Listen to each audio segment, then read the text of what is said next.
Hey everybody, we are doing a very fun experiment today. We are going to be growing mushrooms.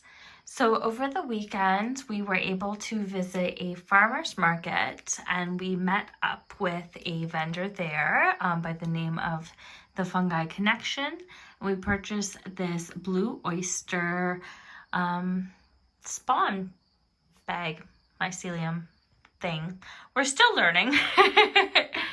And we wanted to go through the process and kind of first impressions of everything. And we hope you guys like this kind of video because you're definitely learning with us as we go, because this is something that's completely foreign to us. So let's go over what we have. So with purchase, you do get an information pamphlet here that has some very detailed instructions. You do also get the bag here.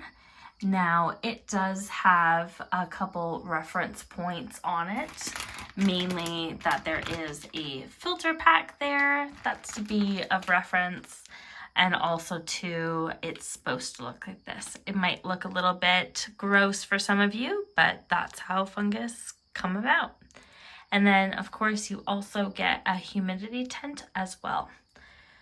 On these shelves that we have below, we just have a big bowl / plate that we're going to be putting the plastic bag on top of and having the fungus grow, a sharp knife, a spray bottle with just plain old water, and then the tape is optional, but we did watch the video on YouTube and it said that you could tape down the bag, and that's what we plan to do. So hopefully you enjoy the next couple steps as we do this together. Use a pointy pair of scissors or a sharp knife to cut 6 X-shaped evenly spaced holes in the side facing up directly on the sawdust mycelium block.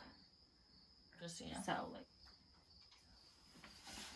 So the first step that we do have to do is find a suitable location. We picked this small closet area because it's an area where our cats won't get to. And it's also an area that we pass by quite often.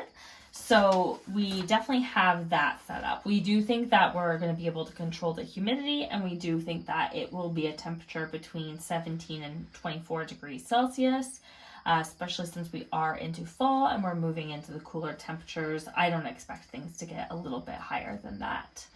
So the first step is taking your instructions, putting them away so they don't get wet, because this process can get a little bit messy. So you have your bag here, and as mentioned in the previous slide, there is a filter patch here. So we want to make sure that that is facing up. It did say that it was smart to have a bowl as well. So we do have one here, but we're going to be moving that onto it after the fact, so it's not in the way. So just have it handy because that way you're not running around everywhere.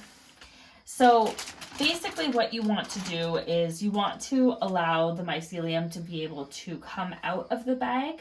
So it was suggested that you take a sharp knife and that you make some slits into the bag in the form of a plus sign or an X, depending on how you're facing. And these holes don't necessarily have to be very big. They can be small, and the more the merrier is kind of what we kind of read. So with the size of this bag, what we feel probably comfortable with is doing 6. That is what the instruction says, but the video says you can kind of make it what your preference is. So we're just going to go with the initial instructions. So all you want to do is pierce the bag, and then we want to pierce it the other way to make the slits. Now, it didn't say that it would hurt the mycelium if you just punctured it, so that's not a concern for us. We're just going to make this space so the oxygen can come in. And we're going to do this a couple times. Please be safe when you're doing this. I am probably not holding a knife the most appropriate way, so don't take my stance on this. Perfect. So once you've had your slits in the bag here, and you can kind of see the different ones here, It said that you wanted to try to remove most of the oxygen out of the bag with still keeping the patch accessible to release the CO2. CO2 or CO? CO2. CO2. So one thing it did suggest is using some tape to kind of make that a secure package. So you don't want to completely crush everything and be rough with it, but you certainly want to make sure that you're getting most of the air out. So you can definitely feel as you squish it down the bit of air. And honestly, no aroma. A couple people have mentioned in videos that it's not really a smelly project, and that's one of the number one questions we kind of had, was if it was going to be something that we could smell. Ooh, sorry about that. Or that would smell like mushrooms. So I feel like most of the air is going to be out on that, but let's get some tape prepped, and we'll be back in just a moment. Perfect. So we're all packed up here, and the main reason why it's suggested to do this kind of tighter pack is anywhere the oxygen kind of pockets is where you'll start to get a flush forming. A flush is the term for the actual fruiting process of the mushroom, which is something cool that we learned. So making sure everything is a little bit more compact is going to be beneficial for making sure that the mushroom spawns start growing through and we start getting that flush in the areas that we want it to. So the next instruction that we have on the list here, because we've gone through the first 1 and 2, is we're supposed to prepare our humidity tent. So that is the extra bag that you get along with your purchase, and it's quite a big bag. So make sure you do have some space where you're able to put this, because it definitely requires a little bit of space. So what we want to do with this tent is first we want to find the opening, which is in this section here. So the opening is going to be where the actual bag underneath is going to go. And what you want to make sure that you do is you want to make sure you have enough holes in this tent in the proper orientation so you are able to get a little bit of oxygen in. So again, we're going to do this quick behind the scenes process, cut a couple slits in this bag, and then we'll be back with you to show you how we're setting everything up and what the next steps of starting these mushrooms are.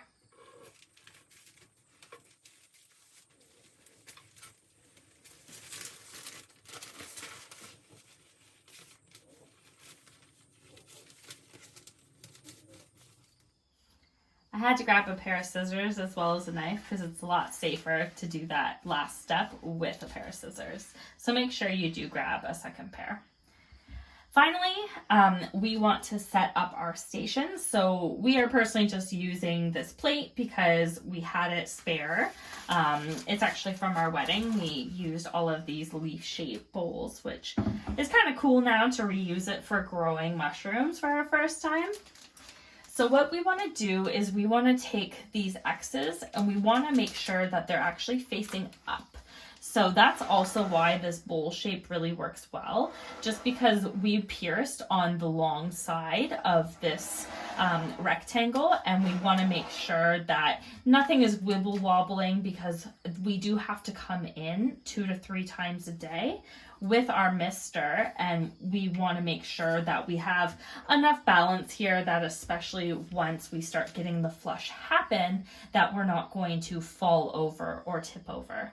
That's something we've watched in other videos, especially ones that come in boxes. We've heard that that can potentially be a problem, so we want to avoid that. That's why we picked a little bit more of a bowl shape as opposed to a plate shape.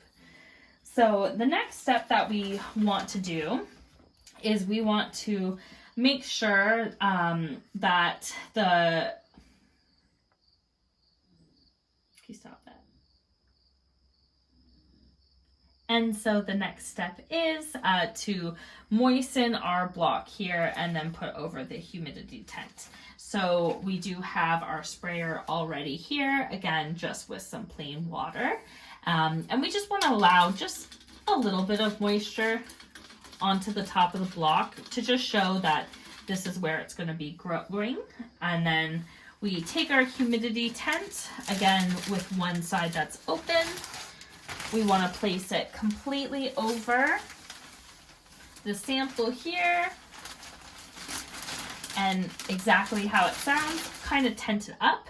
I find too with humidity tents, if you kind of tuck them in and under, you don't get as much of moisture coming off. And that's it. Every single day we're going to be coming in here morning, lunchtime, and evening. If you miss the lunchtime, it's completely understandable. 2 to 3 times is kind of the ideal. Of course, you're going to know if your house is a little bit drier or a little bit more humid, so you can kind of adjust, it seems, to that. But we're going to be coming back and we're going to be checking on this, and hopefully within about a week we'll start seeing those flush poke through those holes, and we'll be able to check in with you guys on how our mushroom growing continues. So check back with us soon.